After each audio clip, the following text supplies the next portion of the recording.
Assalamualaikum warahmatullahi wabarakatuh. Halo semuanya, perkenalkan nama saya Tiara Damayanti dari Prodi Pendidikan Ekonomi Universitas Negeri Jakarta. Pada video kali ini, saya akan membahas terkait tips komunikasi berdasarkan teori pertukaran sosial yang dikemukakan oleh John Tibaut dan Harold Cayley pada tahun 1959. Teori ini menjelaskan bahwa setiap hubungan itu melibatkan proses pertukaran antara imbalan dan biaya, yang artinya seseorang akan terus berinteraksi apabila ia merasa bahwa manfaat yang didapat itu lebih besar daripada pengorbanannya. Coba deh kalau kita pikir, sebenarnya teori ini tuh udah kita sering terapin dalam kehidupan sehari-hari. Misalnya dalam pertemanan, kita kan biasa akan nyaman sama teman yang saling mendukung, mendengarkan, dan menghargai. Tapi kalau temannya aja sering nyinyir, gak menghargai, kita lama-kelamaan akan menjauhkan. Nah, itu karena secara tidak sadar kita menilai apakah hubungan ini akan memberikan lebih banyak hal positif atau justru sebaliknya. Nah, kuncinya adalah keseimbangan antara memberi dan menerima, atau bahasa kerennya reciprocity. Sekarang, gimana sih caranya kita menerapkan teori komunikasi ini dalam kehidupan sehari-hari? Nah, berikut beberapa tips komunikasi yang bisa kita pakai agar hubungan sosial kita tetap sehat dan saling menghargai. Tips yang pertama, bangun komunikasi yang saling menguntungkan. Kalau mau komunikasi kita lancar, pastikan kedua belah pihak itu saling menguntungkan. Misalnya ketika teman curhat, kita dengar dengan tulus dan nanti ketika kita butuh tempat cerita, dia juga akan siap dengerin kita. Saling memberi dan menerima, itulah kuncinya. Tips kedua, hargai setiap bentuk timbal balik. Kalau seseorang udah lebih baik sama kita, responlah dengan hal yang positif juga.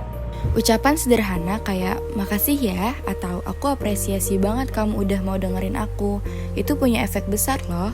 Hal kecil kayak gitu bikin hubungan jadi hangat dan saling percaya. Tips ketiga, kurangi biaya komunikasi. Dalam teori ini, biaya berarti perasaan yang gak nyaman, malu, dan takut dihakimi. Makanya kalau kita berinteraksi, usahakan kita menciptakan suasana yang nyaman dan aman. Kalau orang lain merasa aman, mereka akan lebih terbuka dan komunikasi pun jadi jujur serta menyenangkan. Tips keempat, berikan reward sosial yang sederhana. Reward itu gak harus hadiah loh. Reward bisa berupa senyuman, apresiasi, atau sekedar ucapan. Hal-hal kecil kayak gitu bikin orang lain merasa dihargai. Tips kelima, jaga keseimbangan dalam hubungan. Karena tanpa kita sadari, kita sering menuntut banyak hal kepada orang lain tanpa memberikan hal yang sama. Nah, terakhir, penting banget untuk sesekali refleksi, apakah hubungan ini seimbang?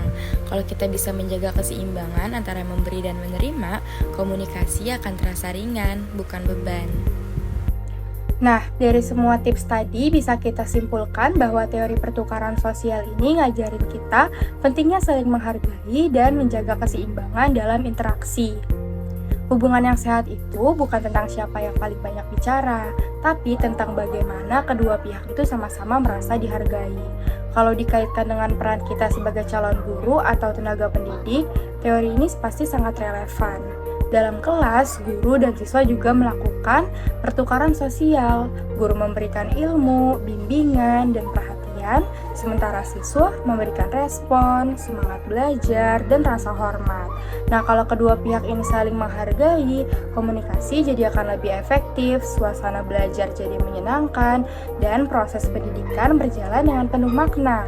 Jadi, mari kita biasakan komunikasi yang seimbang, saling menghargai, saling memberi manfaat, dan saling belajar satu sama lain.